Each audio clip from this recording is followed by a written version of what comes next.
بسم اللہ الرحمن الرحیم۔ ایک ایسا گناہ جو ہمارے معاشرے میں وبا کی صورت اختیار کر گیا ہے، جیسے وبائی امراض ہوتے ہیں بہت زیادہ پھیل جاتے ہیں۔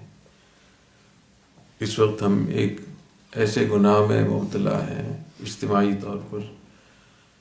جو وبا کی طرح پھیل چکا ہے، اور اس نے تمام جماعتوں کو، چاہے وہ سیاسی جماعتیں ہوں، چاہے وہ مذہبی جماعتیں ہوں،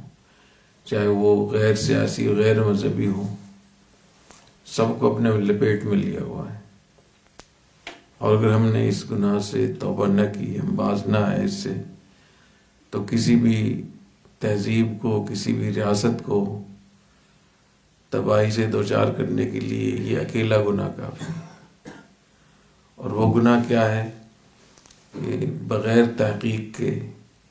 بغیر اطمینان کے سنی سنائی باتوں کو، افواہوں کو، پروپیگنڈوں کو بے یقین کرنا،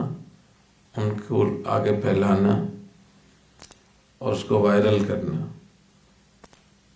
کوئی تحقیق نہیں ہے، کوئی تحقیقی ادارے نہیں ہیں، کوئی ایسی شخصیات نہیں ہیں جو باقاعدہ اس کے لیے مختص ہوں، اور سوشل میڈیا کی اتنی تیز ترین ایک وہ ہے، اس کی وسعت، اس کی قوت، اس کی سرعت وہ اتنی زیادہ ہے، اور اوپر سے تحقیق نہیں ہے، تو اس کا نتیجہ کیا نکلے گا؟ نتیجہ یہ نکلے گا کہ اس قوم کو، اس ملک کو، اس ریاست کو باہر سے فتح کرنے کی ضرورت نہیں ہے، باہر سے حملہ ہونے کی ضرورت نہیں ہے، ہم خود ہی اپنے آپ کو فتح کر لیں گے۔ اور جب خاص طور پہ کسی کے دین کے بارے میں، کسی کے ایمان کے بارے میں فیصلہ کرنا ہو کہ فلاں آدمی مسلمان ہے یا نہیں ہے، اور دین کا حامی ہے، دین کا دشمن ہے، اگر اس کی بنیاد کوئی تحقیق نہیں ہے، کوئی ریسرچ نہیں ہے، بلکہ اس کی معلومات وہ سوشل میڈیا کی وہ پوسٹیں ہیں جو رات دن چل رہی ہیں، اگر اس کی بنیاد پہ آپ کسی کو غدار قرار دیں گے، کسی کو یہودی قادیانی قرار دیں گے، کسی کو دین دشمن قرار دیں گے، کسی کو علماء دشمن قرار دیں گے، کسی کو تکفیر کریں گے، تو یہ بہت بڑی تباہی ہوگی، دینی مدارس کے لیے بھی، دینی تحریکوں کے لیے، اس ملک کے لیے، اس ریاست کے لیے۔ تو اس سے ہمیں بہت توبہ کرنی چاہیے، بہت بچنا چاہیے۔ اور اللہ نے، اللہ کے رسول نے ہمیں حکم دیا ہے کہ تحقیق کے بغیر بات نہ کرو، سنی سنائی باتوں کو آگے پھیلانا یہ انسان کے جھوٹا ہونے کے لیے کافی ہے۔ تو اس کی ضرورت ہے کہ ہم اپنی اصلاح کریں، اور اب جب کہ ایسی چیزیں سامنے آ رہی ہیں کہ اسلام دشمنوں نے اور پاکستان دشمنوں نے بہت سارے لوگ مقرر کیے ہوئے ہیں، بہت ساری ویب سائٹ بنائی ہوئی ہیں۔ ابھی تازہ ترین خبر یہ ہے کہ 365 ایسی ویب سائٹ ہیں جن کو 60 ملکوں سے چلایا جا رہا ہے، اور وہ پاکستان کے خلاف ہیں۔ اس سے پہلے انڈیا میں ایک شخص نے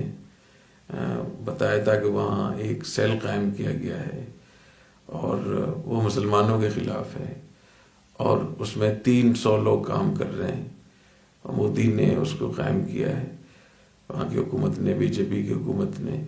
اور اس میں 20,000 ویب سائٹ بنائی گئی ہیں، اور اس 20,000 ویب سائٹ میں ایسی بھی ہیں جو علماء کے نام پر ہیں، مسلمانوں کے نام پر ہیں، اسلام کے نام پر ہیں، اور وہ رات دن یہی پروپیگنڈے کرتے ہیں اسلام کے خلاف، مسلمانوں کو مایوس کرنے کے لیے طرح طرح کی چیزیں پھیلاتے ہیں، اور ہم اس کے شکار ہو رہے ہیں، اور ہم اس پروپیگنڈے کا ایندھن بن رہے ہیں۔ اللہ تعالیٰ قرآن مجید میں فرماتے ہیں وَلَا تَقْفُ مَا لَيْسَ لَكَ بِهِ عِلْمٌ، جس چیز کا یقین نہیں ہے اس کی پیروی مت کرو۔ تو سنی سنائی باتوں کا آگے پھیلانا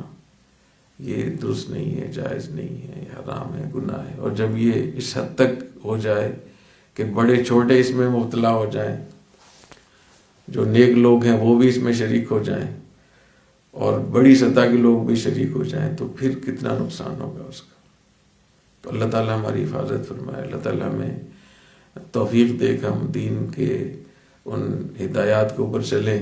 جس میں اجتماعی انفرادی ہمیں ہدایات دی گئی ہیں۔ اللہ تعالیٰ ہمیں توفیق عطا فرمائے، اللہ تعالیٰ سازشوں سے بچائے، یہ جو ہم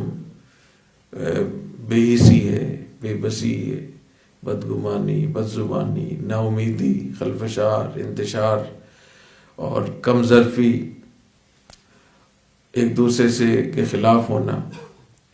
ان حالات میں سوشل میڈیا کا اتنا استعمال بغیر تحقیق کے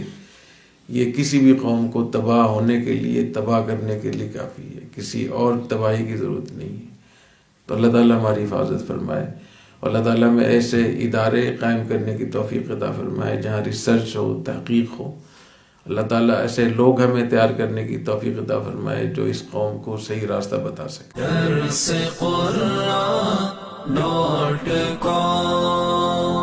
www.darsequran.com